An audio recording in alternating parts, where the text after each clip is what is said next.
Pension കേരളത്തിൽ വലിയ വിഷയം തന്നെയാണ്. കാരണം ഇപ്പോൾ കൊടുക്കുന്ന പെൻഷൻ പോരാ. അതുപോലെ തന്നെ പെൻഷൻ ഇപ്പോൾ കൊടുക്കുന്ന രീതി മാറ്റി സമയത്തിന് കൊടുക്കണം. ഒരുപാട് കാലം കുടിശ്ശിക വരുത്തിയിട്ട് ആ കുടിശ്ശികയിൽ നിന്ന് ഒരല്പം ഇലക്ഷൻ വരുമ്പോൾ കൊടുക്കുക എന്ന രീതിയാണ്. അതിനെയാണ് KC വേണുഗോപാൽ വിമർശിച്ചത്. അല്ലാതെ പെൻഷനേ അല്ല. അവർക്ക് ഒരു ആത്മവിശ്വാസം നിലമ്പൂരിൽ തോന്നാത്തത് കൊണ്ട് വീണ് കിട്ടിയ വല്ല വിഷയം ഉപയോഗിക്കുകയാണ്. അങ്ങനെയാണ് ഈ പെൻഷൻ കൊണ്ട് നടക്കുന്നത്. പെൻഷനെ സംബന്ധിച്ചിടത്തോളം ഒരു കാര്യമുള്ളൂ, ഇടതുപക്ഷത്തിൻ്റെ പെൻഷൻ സംബന്ധിച്ചുള്ള മുഖം ഇപ്പോൾ അത് സമയത്തിന് കൊടുക്കാത്ത ഗവൺമെൻറ് എന്നുള്ളതാണ്. സമയത്തിന് പെൻഷൻ കൊടുക്കുകയും എന്നിട്ട് പെൻഷൻ്റെ കാര്യം പറയുകയും ചെയ്താൽ തർക്കമില്ല. സമയത്തിന് കൊടുക്കാതെ ഒന്നിച്ച് വല്ല തെരഞ്ഞെടുപ്പോ ഉപതെരഞ്ഞെടുപ്പോ വരുമ്പോൾ കൊടുക്കുക, എന്നിട്ട് പിന്നെ കൊടുക്കാതിരിക്കുക, ഈ സമീപനാണ് വിമർശിക്കപ്പെട്ടത്. അത് മാറി പെൻഷനൊക്കെ എല്ലാവരും അവകാശമാണ്. ശമ്പളവും പെൻഷനും ഒക്കെ സമയത്തിന് കൊടുക്കണം.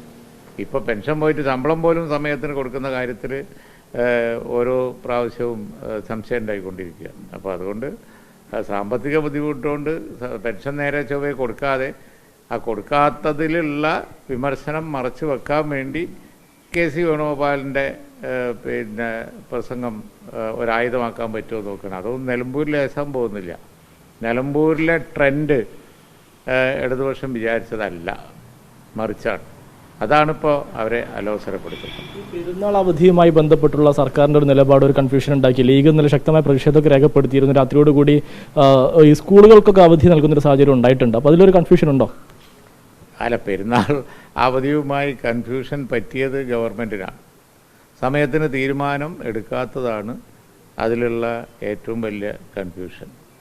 സമയത്തിന് തീരുമാനം എടുക്കുകയും 2 ദിവസം ഹോളിഡേ ആക്കുകയും ചെയ്യാമായിരുന്നു. പക്ഷേ വല്ല ബുദ്ധിമുട്ടും ഉണ്ടെങ്കിൽ ആ കാര്യം നേരത്തെ പറയുമെങ്കിലും ചെയ്യാമായിരുന്നു.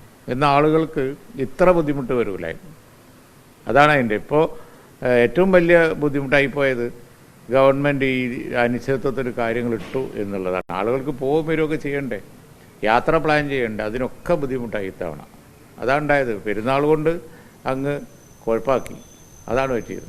ഈ LDF സ്ഥാനാർത്ഥി പറഞ്ഞിരിക്കുന്നത് ഈ പെരുന്നാൾ അവധിയുമായി ബന്ധപ്പെട്ട് ഒരു വർഗീയ വിഷയം കലർത്താൻ ശ്രമിക്കുന്നു എന്നുള്ളൊരു പ്രയോഗം അദ്ദേഹം നടത്തിയത്. ഞങ്ങൾ പെരുന്നാൾ അവധി കൊടുക്കണം എന്നല്ലാതെ വേറൊന്നും പറഞ്ഞില്ലല്ലോ.